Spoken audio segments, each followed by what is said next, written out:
sharper than a double-edged sword. Infinite Warrior Production. Infinite Warrior Production. Waheguru ji ਕਾ ਖਾਲਸਾ ਵਾਹਿਗੁਰੂ ਜੀ ਕੀ ਫਤਿਹ Das Asim Singh presenting you Infinite Warrior Production. Today I'm just going to give you a small tutorial about my Dhumalla and I hope you'll enjoy it. I just try to make it as easy as 3 parts of turban, 3 ਦਸਤਾਰਾਂ ਦੇ 3 ਹਿੱਸੇ ਆ। ਅੱਜ ਮੈਂ ਧੁਮਾਲਾ ਸਾਹਿਬ ਦਾ ਜਿਹੜਾ tutorial ਦਿਖਾਉਣ ਲੱਗਾ ਤੁਹਾਨੂੰ। ਪਹਿਲਾ ਜਿਹੜਾ ਹੈਗਾ ਹਿੱਸਾ ਉਹ ਆ ਬੁੰਗੇ ਵਾਲਾ ਪਾਰਟ। ਇਹ ਹੈਗਾ 8 ਮੀਟਰ ਦਾ ਕੱਪੜਾ। This part of the star, the first part is 8 meter and this is known for the making the base of the turban. That's the first part, and then I have another part which is I think approximately 10 meters. This is a softer part. The first part is from a ਪਹਿਲਾ ਵਾਲਾ part ਜਿਹੜਾ ਆ ਦਸਤਾਰ ਦਾ ਇਹ ਹੈਗਾ F74 ਕੱਪੜਾ. The material of the cloth is called F74. This one is malmal. For me I use malmal. You can use rubia also or full voile also. ਪਹਿਲਾ ਮੇਰਾ base ਜਿਹੜਾ ਉਹ ਥੋੜਾ ਸਖਤ ਕੱਪੜਾ, ਫਿਰ ਉਸ ਤੋਂ ਉੱਪਰ second part ਜਿਹੜਾ ਉਹ ਥੋੜਾ ਮੁਲਾਇਮ ਕੱਪੜਾ। ਠੀਕ ਆ। ਜਿਹੜਾ ਤੀਜਾ portion ਹੈ ਉਹ ਹੈਗਾ 12 ਮੀਟਰ ਦਾ ਇਹ cloth ਜਿਹੜਾ ਇਹ ਹੈ this is called tusser.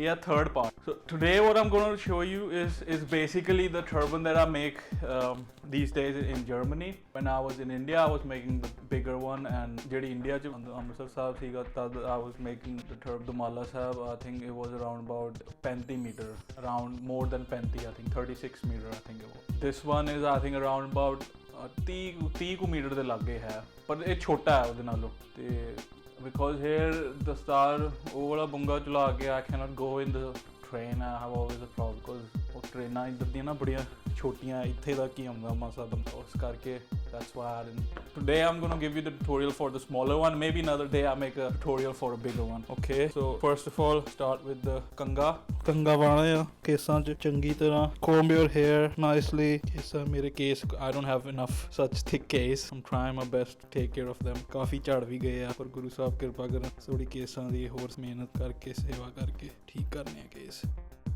So you have to take the cloth around you and take the hair underneath like this. Turn it around. ਕੱਪੜਾ ਇੰਨਾ ਇਕੱਠਾ ਕਰਨਾ ਕਿ ਜਿੰਨਾ the point you want to make bunga. ਠੀਕ ਹੈ, ਉਨੇ ਇਕੱਠੇ ਕਰਕੇ ਇਹਨੂੰ ਹੌਲੀ ਹੌਲੀ you have to turn it around. Yeah, slowly ਜ਼ਿਆਦਾ ਵੱਟ ਨਹੀਂ ਪਾਣੇ, just make as much as you are comfortable with. Okay, so after this ਇਹਨੂੰ ਪਿੱਛੇ ਕੋ ਲੈ ਜਾਣਾ। just take it as much back, take it on the tip of your back head. Yeah, ਉੱਥੋਂ ਦੀ ਲੈ ਕੇ ਫਿਰ ਇਹਨੂੰ ਥੋੜਾ ਜਿਹਾ ਘੁਮਾ ਕੇ ਨਾ ਇਹਦੇ ਵਿੱਚੋਂ ਦੀ ਐਂ ਕੱਢ ਦੇਣਾ। just make a small knot. I'm making this special tutorial today with the knot style because the shastar ਧੁਮਾਲੇ ਦੇ ਜਿਹੜੇ ਸ਼ਸਤਰ ਆ I usually make it around this thing, the tip of the turban. ਇਹ tip ਦੇ ਨਾਲ I tie it down because the reason being when I'm not tying it with the tip, ਮੈਂ ਜਦੋਂ ਇਹਨੂੰ ਸਿੱਧਾ if I make it like this, but ਜਦੋਂ ਮੈਂ ਕੇਸਾਂ ਦੇ ਸ਼ਸਤਰਾਂ ਨੂੰ ਇਦਾਂ ਰੱਖਦਾ then sometime what happens is that these shastar they cut off the hair. So what I usually do is I usually make it with on the tip, turn it ਜਦੋਂ when I make the bunga, when I make the bunga here, then I put it on top and ਫਿਰ ਉਹਦੇ ਉੱਤੋਂ ਦੀ I bring the cloth. Yeah, but today I'm gonna make it with a knot style. If you make a small knot here, ਫਿਰ if you put this then it will not cut the hair. I'll show you now. It's sitting on something. Yeah, the shastars now they sit on something. I don't know if you can see it, but they sit on this thing, on the knot. ठीक है जी, make sure that they are still going inside. That's why I'm very careful with the shastar in the Dhumalla, you know. Ithon di then you make it around like this. It's important that the bunga is on the tip. ਜਿਹੜਾ ਸਿਰ ਦਾ ਸਭ ਤੋਂ ਪਿਛਲਾ ਹਿੱਸਾ the point on the back of the head, this is where you want the bunga, the juda or whatever you want to call it to sit. Then you take the cloth from the back in the front and then you just turn it around like this. ਉੱਪਰੋਂ ਦੀ ਲਿਆ ਕੇ you make another fold. Yeah, fold ਲਿਆ ਕੇ ਫਿਰ ਆਪਣੇ ਹੱਥਾਂ ਨਾਲ you take the hands and you take both sides ends of the bunga. Then you make it like this, turn it around.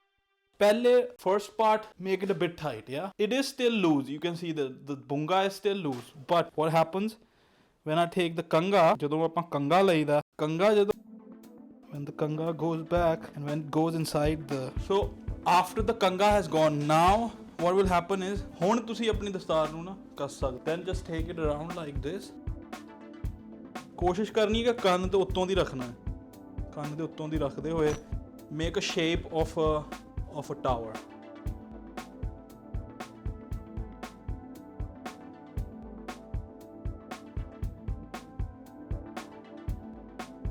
ਪਿੱਛੋਂ ਦੀ ਨਾ shape ਐ ਨੂੰ ਆ ਰਹੀ ਹੈ ਤਿਰਛੀ, comes like that.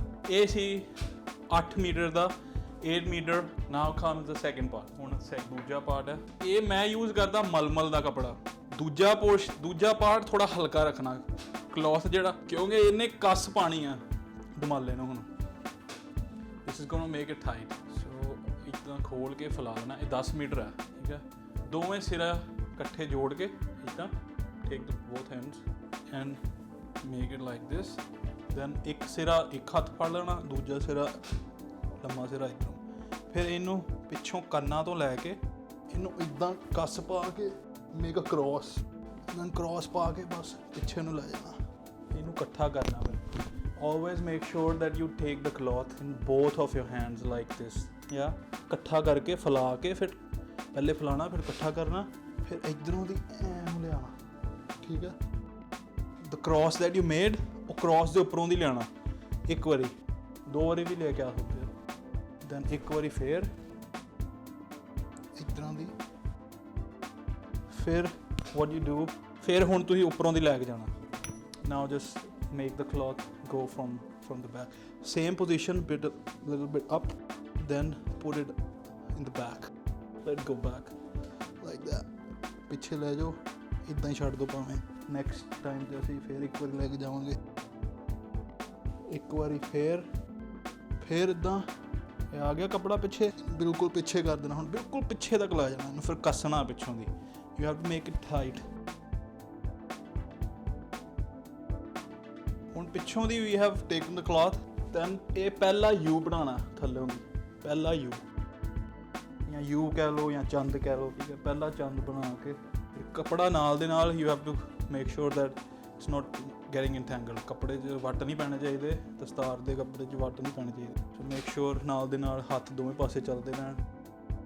Now you make it like that. Again ਇੱਕ ਵਾਰੀ ਗੋਲ ਘੁਮਾ ਕੇ ਫਿਰ ਕੰਨਾਂ ਤੋਂ ਵੀ ਲੈ ਕੇ ਜਾਣਾ. Now just take it up from the ears. ਹੁਣ ਕੰਨਾਂ ਦੇ ਇੱਥੋਂ ਪਿੱਛੋਂ ਦੀ ਲਿਆ ਕੇ ਫਿਰ ਉੱਦਾਂ ਹੀ ਟਰਾਇੰਗਲ ਬਣਾਉਣਾ ਪਿੱਛੇ ਲੈ ਕੇ. This way it gives a support. ਹੁਣ ਪਿੱਛੋਂ ਦੀ ਆ ਗਿਆ, ਹੁਣ ਫਿਰ ਟਰਾਇੰਗਲ ਇਹ ਕੰਨਾਂ ਤੋਂ ਥੱਲੇ ਦੀ, ਕੰਨ ਦੀ ਥੱਲੋਂ ਦੀ ਆ ਗਿਆ, ਲੜ ਆ ਗਿਆ ਪਿੱਛੋਂ ਦੀ ਥੱਲੇ, ਤਾਂ ਹੀ ਪਿੱਛੇ ਦੁਬਾਰਾ ਇਹ ਲਾਸਟ ਲਾ ਅਖੀਰਲਾ ਦੂਜੇ ਪੋਰਸ਼ਨ ਦਾ. ਸੋ ਇਹ ਜਿੱਦਾਂ ਕਿ ਤੁਸੀਂ ਦੇਖ ਰਹੇ ਹੋ, ਇੱਦਾਂ ਇਹ ਸੈਕਿੰਡ ਪੋਰਸ਼ਨ ਕਰ ਲਿਆ. ਪਿੱਛੋਂ ਦੀ ਸ਼ੇਪ ਹੁਣ ਇਸ ਵਕਤ don't worry about the star how it looks, just worry about the shape ਸਹੀ ਹੋਣੀ ਚਾਹੀਦੀ ਹੈ ਬਸ, ਠੀਕ ਹੈ. ਪਿੱਛੋਂ ਦੀ ਆਲਸੋ ਯੂ ਕੈਨ ਸੀ, ਠੀਕ ਹੈ. ਹੁਣ now we move to the third part. ਇਹ ਹੈ ਲਾਸਟਲਾ ਅਖੀਰਲਾ 12 ਮੀਟਰ ਕਲੌਥ, 12 ਮੀਟਰਸ. ਫਿਰ ਉਸੇ ਤਰ੍ਹਾਂ ਟੇਕ ਦ ਕਲੌਥ ਬੋਥ ਹੈਂਡਸ, ਇਕੱਠੇ ਕਰਕੇ ਜੋੜ ਕੇ ਇੱਦਾਂ. ਹੁਣ ਇੱਕ ਪਾਸਾ ਵਨ ਸਾਈਡ ਵਨ ਹੈਂਡ, ਦੂਜਾ ਇੱਧਰੋਂ ਫੜ ਲੈਣਾ, ਪਿੱਛੋਂ ਦੀ ਇੱਦਾਂ ਲਿਆ ਕੇ ਕੰਨਾਂ ਦੇ ਉੱਪਰੋਂ ਲੈ ਕੇ ਜਾਣਾ, ਠੀਕ ਹੈ. ਕ੍ਰੋਸ ਬਣਾਉਣਾ, ਫਿਰ ਖਿੱਚ ਕੇ ਬਣਨਾ. ਪਹਿਲਾ ਪਾਰਟ ਕੰਨਾਂ ਤੋਂ ਕ੍ਰੋਸ ਹੋ ਗਿਆ, ਫਿਰ ਉੱਪਰੋਂ ਦੀ ਲਿਆ ਕੇ ਇੱਦਾਂ ਉਸੇ ਤਰੀਕੇ ਨਾਲ, same way that we did before, like this. ਪਿੱਛੇ ਲੈ ਜਾਣਾ, ਇੱਕ ਵਾਰੀ ਫੇਰ ਕਰ ਲਓ ਜੇ ਜ਼ਿਆਦਾ ਕਰਨਾ, ਨਹੀਂ ਤਾਂ ਇੱਦਾਂ ਵੀ ਠੀਕ ਆ. ਹੁਣ ਉੱਪਰੋਂ ਦੀ ਪਿੱਛੋਂ ਦੀ ਐਂ ਲਿਆ ਕੇ ਯੂ ਬਣਾਉਣਾ, ਠੀਕ ਆ, ਮੱਥੇ ਤੋਂ. ਫਿਰ ਪਿੱਛੇ ਉੱਪਰ ਲੈ ਜਾਣਾ ਇੱਦਾਂ ਕਰਕੇ, ਨਾਲ ਦੇ ਨਾਲ ਜਸਟ ਮੇਕ ਸ਼ੋਰ ਕਿ ਤਾਰ ਵੱਟ ਨਾ ਪੈਣ. ਸਾਫ਼ ਕਰਕੇ ਇੱਦਾਂ ਰੱਖ ਕੇ ਫਿਰ ਦੁਬਾਰਾ ਉਸੇ ਤਰ੍ਹਾਂ ਸੇਮ ਵੇ ਲਾਈਕ ਦੈਟ, ਪਿੱਛੇ ਉਸੇ ਤਰੀਕੇ ਨਾਲ ਲੈ ਜਾਣਾ, ਠੀਕ ਹੈ. ਇੱਧਰੋਂ ਦੀ ਲਿਆ ਕੇ ਫਿਰ ਹੌਲੀ ਹੌਲੀ ਉੱਪਰ ਕਰਨਾ, ਠੀਕ ਹੈ. ਨੈਕਸਟ ਜਿਹੜਾ ਇਸ ਤੋਂ ਬਾਅਦ ਦਾ ਜਿਹੜਾ ਲੜ ਹੈ ਥੋੜਾ ਉੱਪਰ ਰੱਖਣਾ, ਫਿਰ ਪਿੱਛੇ ਉਸੇ ਤਰ੍ਹਾਂ ਹੌਲੀ ਹੌਲੀ ਥੱਲੇ ਲਿਆਉਣਾ. ਪਹਿਲੇ ਉੱਪਰੋਂ ਦੀ ਲਿਆਉਣਾ ਸੀ ਬਹੁਤ, ਫਿਰ ਹੌਲੀ ਹੌਲੀ ਥੱਲੇ ਲੈ ਜਾਣਾ. ਜਦੋਂ ਵੀ ਸਿਰਾ ਜਿਹੜਾ ਹੈ ਇਹਨੂੰ ਅੰਦਰ ਨੂੰ ਸੁੱਟਣਾ, ਇੱਧਰੋਂ ਦੀ ਵੀ ਅੰਦਰ, ਫਿਰ ਇੱਧਰੋਂ ਦੀ ਐਂ ਪੂਰਾ ਖਿੱਚ ਪਾਉਣੀ ਹੈ. ਖਿੱਚ ਪਾ ਕੇ ਨਾਲ ਦੇ ਨਾਲ ਕੱਟਦੇ ਰਹਿਣਾ. We have to make sure that there are no creases in the dastar. ਹੁਣ ਖਿੱਚ ਨਹੀਂ ਪਾਉਣੀ, ਬਸ ਹੌਲੀ ਹੌਲੀ ਲੜ ਰੱਖਣਾ, ਬਸ ਜ਼ਿਆਦਾ ਖਿੱਚ ਨਹੀਂ ਪਾਉਣੀ, ਕਿਉਂਕਿ ਲਾਸਟ ਪੋਰਸ਼ਨ ਹੈ ਇਹਦੇ ਵਿੱਚ ਖਿੱਚ ਪਾਵਾਂਗੇ ਖਰਾਬ ਹੋਏਗਾ। ਇੱਥੋਂ ਉੱਪਰੋਂ ਦੀ ਨਾਲ ਦੇ ਨਾਲ ਹੱਥ ਮਾਰੀ ਜਾਣਾ ਕਿ ਠੀਕ ਹੋ ਜਾਏ। ਫਿਰ ਉਸੇ ਤਰੀਕੇ ਨਾਲ ਵੱਟ ਕੱਢੋ। Take off the creases from the star. Video ਲੰਬੀ ਹੋ ਜਾਣੀ ਕਾਫੀ। ਫਿਰ ਹੁਣ ਜਦੋਂ ਇੱਧਰੋਂ ਦੀ ਲਿਆ ਕੇ ਥਰਡ ਜਾਂ ਫੋਰਥ ਟਾਈਮ ਜਦੋਂ ਲਿਆ ਕੇ ਰੱਖਣਾ, ਥੋੜਾ ਇੱਧਰੋਂ ਦੀ ਨਾ ਘੁਮਾ ਦੇਣਾ ਅੰਦਰੋਂ ਦੀ। You just turn it a bit ਯਾ and then take it like this. ਫਿਰ ਪਿੱਛੋਂ ਦੀ ਲਿਆਣਾ, ਫਿਰ ਲੜ ਸਹੀ ਕਰਕੇ, ਫਿਰ ਉਸੇ ਪੁਆਇੰਟ ਤੇ ਇੱਧਰੋਂ ਦੀ ਫਿਰ ਥੋੜਾ ਜਿਹਾ ਨਾ ਉਂਗਲਾਂ ਨਾਲ ਇੱਦਾਂ ਕਰਕੇ ਥੋੜਾ ਜਿਹਾ ਟਵਿਸਟ ਕਰਨਾ।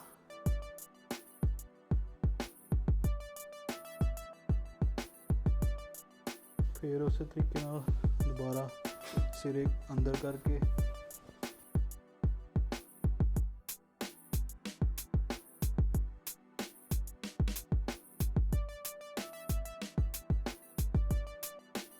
see ਹੌਲੀ ਹੌਲੀ ਪਿੱਛੋਂ ਦੀ ਭਰ ਗਿਆ, ਥੱਲੇ ਆ ਰਿਹਾ। it's coming down slowly, so keep following this slope, make a slope and continue doing that step। ਅਖੀਰਲੇ 2 ਲੜ ਰਹਿ ਗਏ almost, only last 2 ਲੜ। ਜਿਹੜੇ ਲਾਸਟਲੇ 2 ਲੜ ਆ you have to be making them tight। ਇਹਨਾਂ ਨੂੰ ਥੋੜਾ ਕੱਸ ਕੇ ਰੱਖਣਾ, ਥੋੜਾ ਜਿਹਾ, ਜ਼ਿਆਦਾ ਨਹੀਂ। ਫਿਰ ਇੱਧਰੋਂ ਦੀ ਫਿਰ ਉੱਪਰੋਂ ਦੀ ਐਂ ਘੁਮਾ ਕੇ।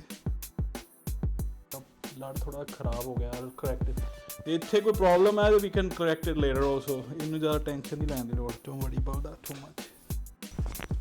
just for the tutorial purpose I'm making it slow like this। maybe I'm not making it so nice then because ਮੈਨੂੰ ਨਾਲ ਨਾਲ ਬੋਲਣਾ ਵੀ ਪੈ ਰਿਹਾ, but otherwise this doesn't take so long।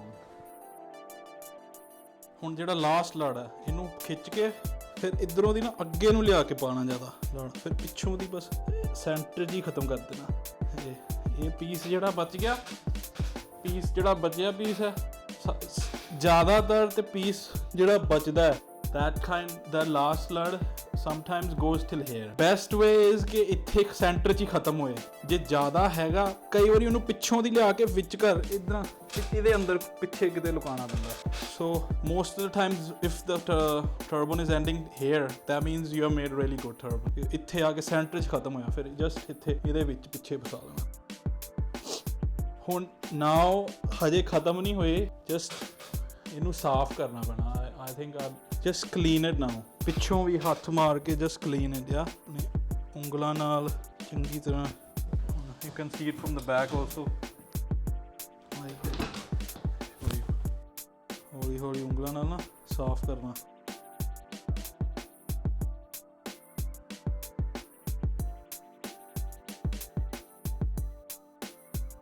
Okay, hajay itthon I didn't make it clean, but it's okay। It's not that good, but still, take the shaster।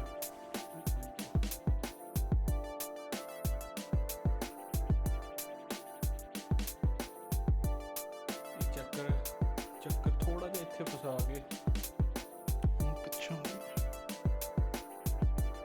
ਸੋ ਆ ਗਿਆ। Tutorial ਦੱਸਦਾ ਛੋਟਾ ਜਿਹਾ। ਕੰਨਾਂ ਤੋਂ ਥੋੜਾ ਖਿੱਚ ਸਕਦੇ ਆ, ਮੰਨ ਲਓ ਜੇ ਕਿ ਥੋੜਾ ਉੱਪਰ ਚੱਲ ਗਿਆ ਤਾਂ ਇਹਨੂੰ ਮੇਕ ਦਾ ਚੱਕਰ ਬੇਸਿਕਲੀ ਜ਼ਿਆਦਾਤਰ ਉੱਪਰ ਚੱਲ ਜਾਂਦਾ ਥੱਲੜਾ। ਸੋ done. that was the tutorial for Dhumalla sahib। I hope you guys enjoyed it and I hope it was helpful। I don't know, I just kind of like made it in a very weird position। The camera is sitting in a very tough position, but I hope you could learn from it and I hope this helps you and Waheguru bless you all। ਚੜ੍ਹਦੀ ਕਲਾ। ਵਾਹਿਗੁਰੂ ਜੀ ਕਾ ਖਾਲਸਾ, ਵਾਹਿਗੁਰੂ ਜੀ ਕੀ ਫਤਿਹ। Thank you for watching Infinite Warrior Production। I hope you have a good day and may Waheguru bless you always। Stay sharp, stay smiling and always ਚੜ੍ਹਦੀ ਕਲਾ। ਇਹ ਕਾਲਾ ਜਾਵੇ ਨਿਹਾਲ ਹੋ ਜਾਵੇ, ਫਤਿਹ ਪਾਵੇ, ਧੰਨ ਧੰਨ ਗੁਰੂ ਗੋਬਿੰਦ ਸਿੰਘ ਜੀ ਦੇ ਪਾਲ ਮਨ ਨੂੰ ਭਾਵੇ। ਸਤਿ ਸ੍ਰੀ ਅਕਾਲ। Thank you so much for watching and don't forget to subscribe and like the video if you like it and also comment। Let me know how you like it।